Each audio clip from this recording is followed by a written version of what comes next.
The deadly house party. This is the Mercy Keino murder case and Honorable William Kabogo's involvement. The year was June 2011, where Mercy had just graduated with Masters in Communication Studies from the University of Nairobi. Her life was tragically cut short when her aunt invited her to a house party in Nairobi. At the party, she met with then Juja MP William Kabogo, who allegedly assaulted her severely. Hours later, Mercy was found dead under mysterious circumstances. Welcome to my channel. Support my stories by subscribing and liking because it means a lot as we uncover the mysteries in Kenyan beyond and that respect the victims highly. Mercy Keino Koskei was born on 27th October in the year 1985 in Nandi County to a middle-class family. She was a firstborn daughter to a family of 3 children, born to Christine and Joseph Keino. Mercy grew up in Nairobi, but she was exposed to diversity when her parents moved to Kamagambo in southern Nyanza when she was young and she started a primary education. She later completed her primary education in a certain boarding school in Kisii, where she excelled in her KCPE and she got an admission in Kenya High School. She continued to excel in her studies and upon completion of her KCSE, she went to the University of Eastern Africa, Baraton, in Eldoret, where she pursued a Bachelor's of Education. Mercy graduated from Baraton and shortly she joined the University of Nairobi to pursue her Master's in Communication Studies. She was kind, joyful, charming, smart and family-oriented. It is these qualities that captured the heart of Ronald Kemboi, or Ronnie, who worked at KRA. He was madly in love with her and proposed to her in March the year 2010, and she said yes, of course. The couple planned to settle down after her graduation and to start a family. In April 2011, negotiations for bride price took place between Mercy's and Ronnie's family, and the wedding was to be in December 2011. However, tragedy struck on Friday, 17th the year 2011 June, when her life was abruptly cut short. On the fateful day, Scholastica Namwai, her distant aunt, called her around 6:30 p.m. for an invite to a house party hosted by Maurice Mihango at Wasini Luxury Apartment on Church Road in Westlands. Scholastica had also been invited in this private party by her friend Jackie before extending the invite to Mercy Keino. Excited to be at the party, Scholastica and Mercy later met at Hurlingham, took a matatu, and they arrived at a petrol station in Westlands around 7 p.m.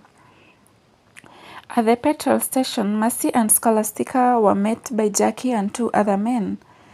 According to Scholastica's account of event, the 2 men took Scholastica's and Mercy's names, saying that they need to present this information for ladies to enter the Wasini Luxury Apartment. Scholastica and Mercy were then ushered by the men to a waiting taxi, and they arrived at the Wasini Apartment shortly. The CCTV footage shows other party attendees in from around 7:48 p.m. as seen here, and around an hour later, the party was hosting around 19 people, that is 15 women and 4 men. Mercy ordered some wine and whiskey cocktails. At around 9:30 p.m., She texted her fiancé Ronnie, telling him that she will be leaving the party shortly. However, this was the last time the couple spoke. After that, she continued partying. At the same time, William Kabogo arrived at Wasini apartment where he claimed he was meeting one of his friends, and that is the party host. According to Scholastica's account, Kabogo sat at a table with his friends but later joined their table, where Scholastica was seated with Mercy Keino and 4 other ladies. And he brought them a bottle of whiskey, asking them to enjoy themselves since it was Friday. As the party continued, the majority of the attendees left, leaving Kabogo at the table with Mercy Keino, her aunt Scholastica Namwai, and Jackie, the lady who invited them to the party.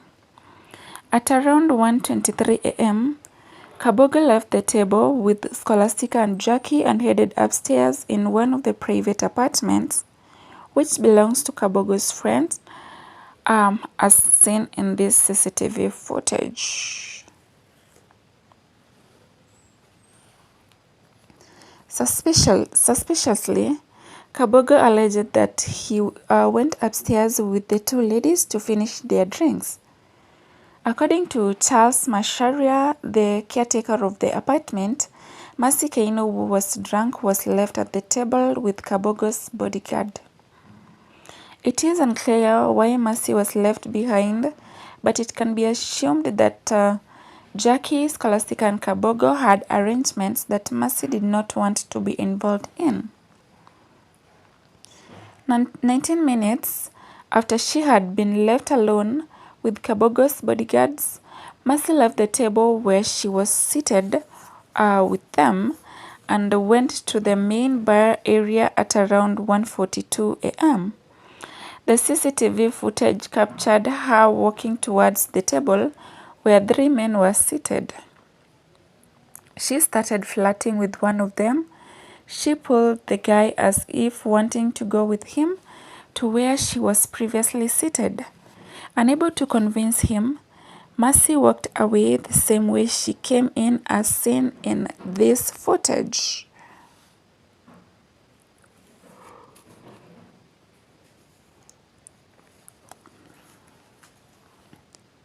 Minutes later, at around 1:50 a.m., she returned at the same table. At around 1:52 a.m., Mercy left the bar area with a man, and it is unclear where they disappeared to, as seen here. However, 15 minutes later, at 2:07 a.m., Mercy Keino entered the bar area.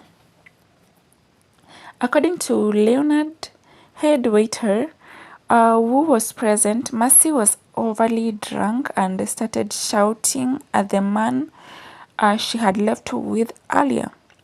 When she was asked to stop making noise, she knocked down a chair, leaving the people in bar area laughing as she exited the room, as also seen here.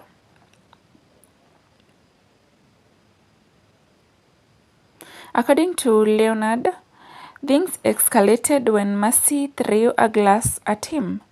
This prompted him to call security, and around 2:16 a.m., the security guard tried to throw Mercy Keino out, and he can be seen together with one of the waiters from the bar area.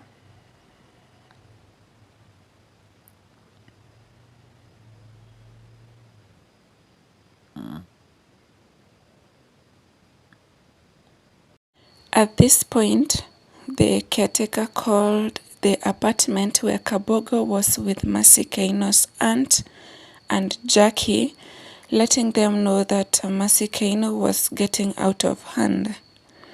After this, Scholastica is seen on the CCTV running down the stairs at around 2:28 a.m. to pick Mercy. Consequently, Scholastica and another man can be seen at 2:30 a.m. bringing Mercy, who was drunk, to the upstairs where Kabogo and others were. After 15 minutes, the apartment's caretaker Charles Macharia said he heard screaming and commotion from the apartment where Kabogo and the 3 girls were. Together with Kabogo's bodyguards and other staffs at the apartment, they rushed upstairs to see what was happening as seen in this footage. Upon getting to the apartment, Charles alleges that Mercy was lying on floor crying and Kabogo slapping her and kicking her and asking who had brought her to the party. Scholastica and Jackie were allegedly screaming for him to stop. Charles reported that he begged Kabogo to stop beating Mercy, but also noticed that she was bleeding from her mouth and her clothes were bloody. Kabogo, upon being asked, he said that Mercy had hit herself on the wall. He also said that Mercy was disorderly by throwing photo frames and breaking the glasses. Charles alleges that Kabogo gave his bodyguards money and asked them to take Mercy Keino downstairs and get her a taxi to take her home. At around 2:47 a.m., Kabogo's bodyguards and one security guard dragged Mercy downstairs as seen here. Around 2:50 a.m., at the parking, Mercy was seen seated at the ground, and when standing, she walked limping. Together with Kabogo's bodyguards and her aunt Scholastica, they went towards the gate, and Mercy grabbed her bag from Scholastica, hit her, and said, "I will tell your mother what you do." Scholastica and Corporal Emmanuel claimed that after they took off and went towards the Waiyaki Highway, Scholastica alleges she and Kabogo's bodyguard, she asked Kabogo's bodyguard to help her bring her back, and he agreed and went after Mercy. At Waiyaki Way, Mercy wailed at the car belonging to Michael Jenga to stop. Michael Jenga alleges he was driving his nephew and girlfriend home after leaving the club when Mercy waved at him to stop. Fearing for his safety, he didn't stop. He continued driving. Few minutes later, Kabogo's bodyguards, according to Corporal Emmanuel's account, alleges to have found Mercy Keino standing in the middle of the road and driven her back to Wasini Apartments, where Scholastica and Kabogo's bodyguards alleged that the security denied Mercy entry. Scholastica maintained that she was there for Mercy and even asked her for her phone to call her fiancé Ronald to come pick her up, but Mercy refused. Scholastica claimed that Mercy took off again towards Waiyaki Way, the last time they ever saw her alive. Scholastica claims she returned to the party and she asked Kabogo for his bodyguards to go help her find Mercy, and he refused because he was fed up with Mercy's behavior. Scholastica said that an hour later, the party ended and Kabogo dropped her at the Nairobi University hostel. At 3:30 a.m., Scholastica called Ronnie, Mercy's fiancé, letting him know that Mercy had been acting violently and took off from the party after being slapped by Kabogo. Ronnie promised to look for Mercy in the morning. Luciana Muriuki received a call from her friend at Jacaranda Hotel, and Luciana left her house to go join her friend at the hotel. As Luciana drove on Waiyaki Way and she was nearing the turn branching to the Jacaranda Hotel, she alleges that a dark Mercedes-Benz KBM 400H overtook her car with hazard lights on. She saw human legs underneath the car. It was odd because she didn't see the car hit someone. Luciana noted that the car's number plate on her phone and reported the matter to the Parklands police station. Thomas Obongi, a police officer, was the first responder to the scene at around 4:15 a.m. after he received a radio call that there was a dead body near St. Mark Church on Waiyaki Way. After Thomas arrived at the scene, he noted that there was minimal blood at the scene, which was inconsistent with the hit-and-run accident. He also noted that there were no belongings such as purse and shoes, and the upper part of Mercy's skull was missing. Despite surveying the accident area and its surrounding, he could not find it. This made the officer suspect that Mercy Keino had been killed elsewhere and dumped at the scene. Thomas then informed his superiors about his suspicions, and Mercy's body was then taken to the city mortuary.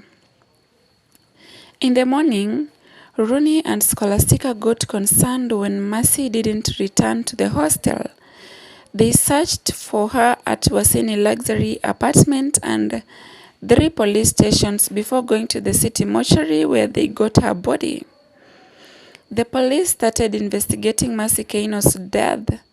The forensic autopsy was conducted on Mercy's deceased body by the government pathologist Johansen Odwar.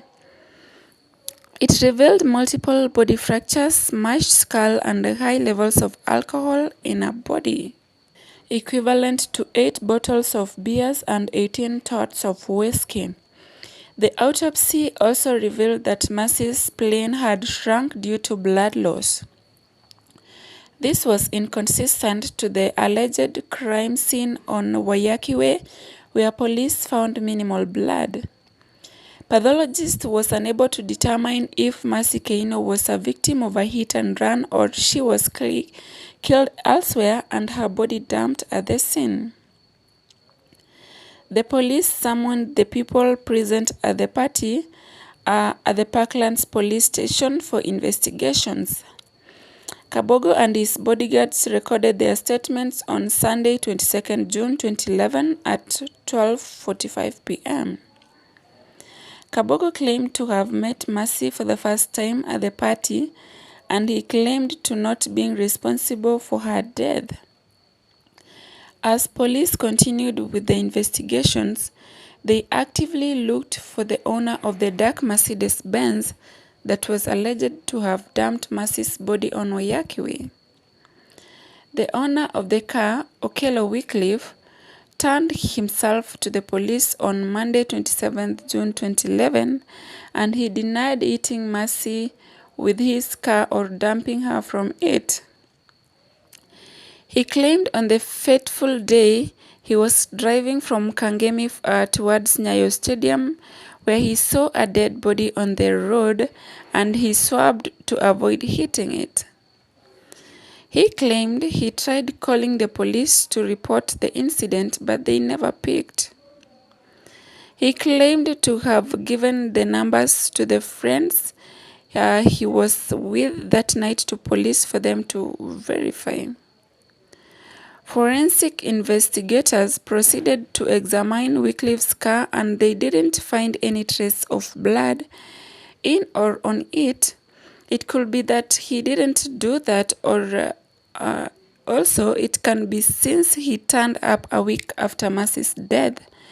All the blood evidence had been washed from the car.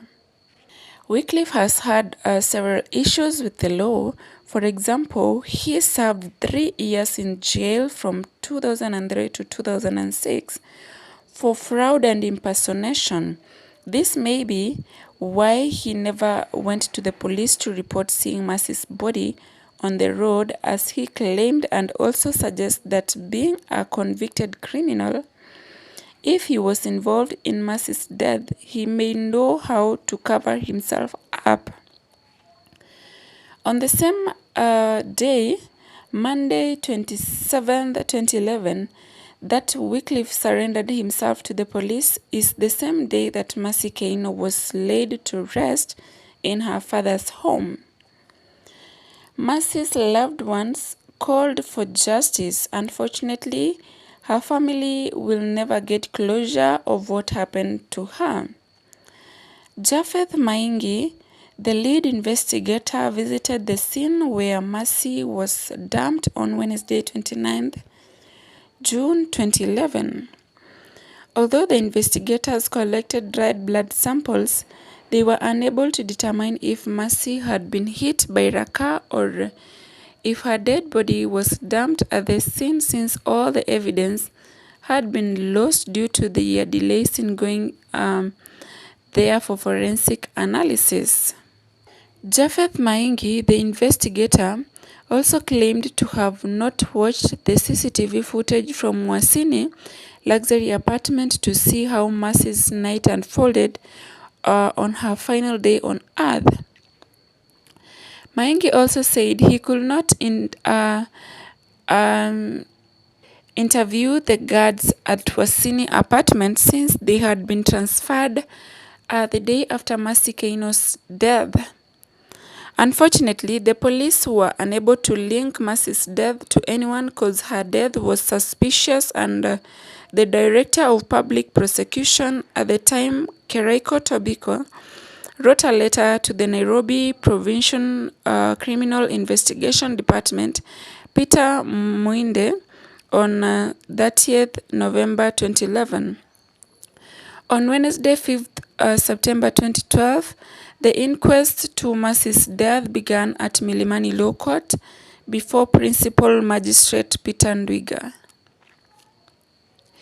The inquest set out to call 47 witnesses for the stand, and here are the key highlights and unanswered questions.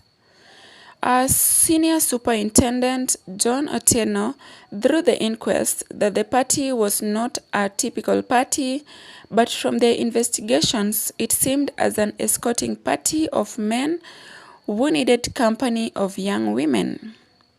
The senior superintendent went to tell the inquest that Jackie, who had called Scholastica to invite her to the party at Wasini, had even put up an advert online inviting young ladies to the party, and this explains why there were a high number of women at the party compared to men. The superintendent then said, from the investigations, they could not link Mercy's death to a single person or a group of individuals at the party. Therefore, since Mercy Keino was heavily intoxicated during the party, the most probable theory they had is that Mercy Keino had run through Wayaki Way and hit by a speedy motorist.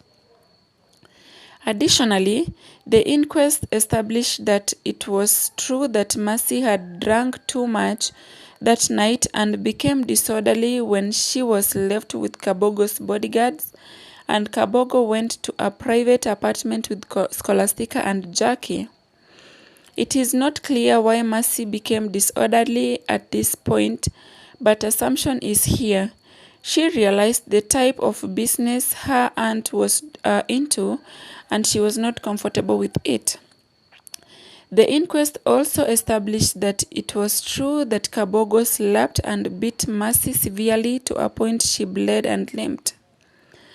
Although Scholastica and Kabogo's bodyguard told the inquest that Mercy took off to Wayaki Way, and it is unclear why they did not follow her, because she was drunk and there is no way she could outrun bodyguard and her aunt. Thomas Obongi, the police and the first suspect that is the first reporter at the scene, maintained his testimony during the inquest that there was no pool of blood at the accident and at the incident, and Mercy's belongings were not at the scene. He also said that there was no way Mercy's body had been hit by several cars on the road, since there were no traces of blood at the road and run-over body parts at the road. He maintained that Mercy had been killed elsewhere and her body dumped on the road. Johansen Oduor, the government pathologist, told the inquest that it was challenging to ascertain if Mercy Keino died as a result of hit and run or if her body was dumped at the scene because the pathologist didn't visit the scene. Kabogo told the inquest on 11 September 2013 that he had not gone to the party to have a good time, but to meet a friend. This isn't true, as he was seen by cameras and witnesses having a good time. He also denied beating up Mercy by saying he slightly patted her on the face.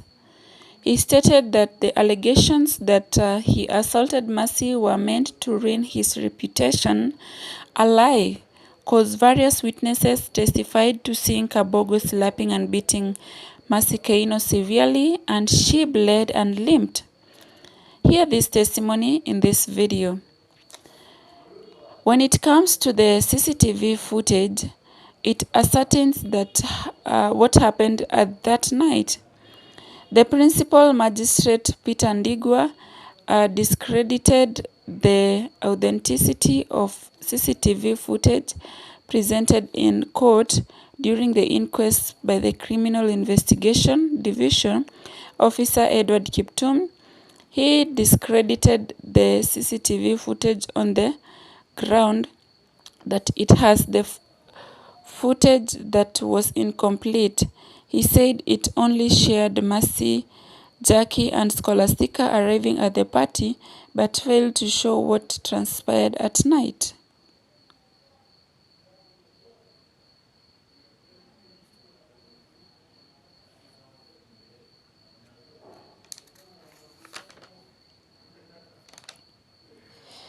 The footage was from 2 cameras, yet were 6 cameras at the apartment.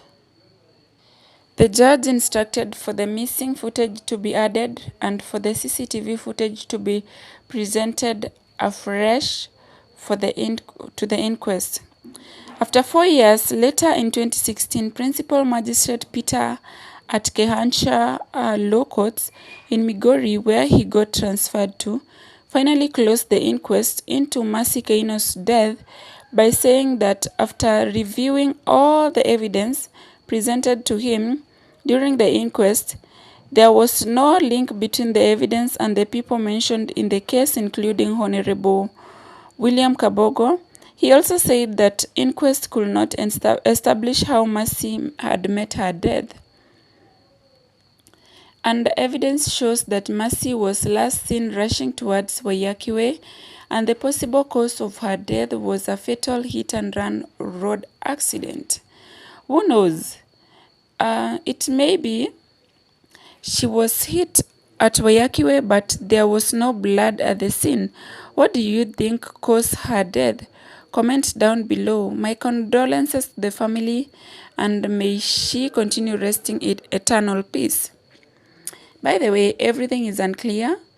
Who are they trying to protect?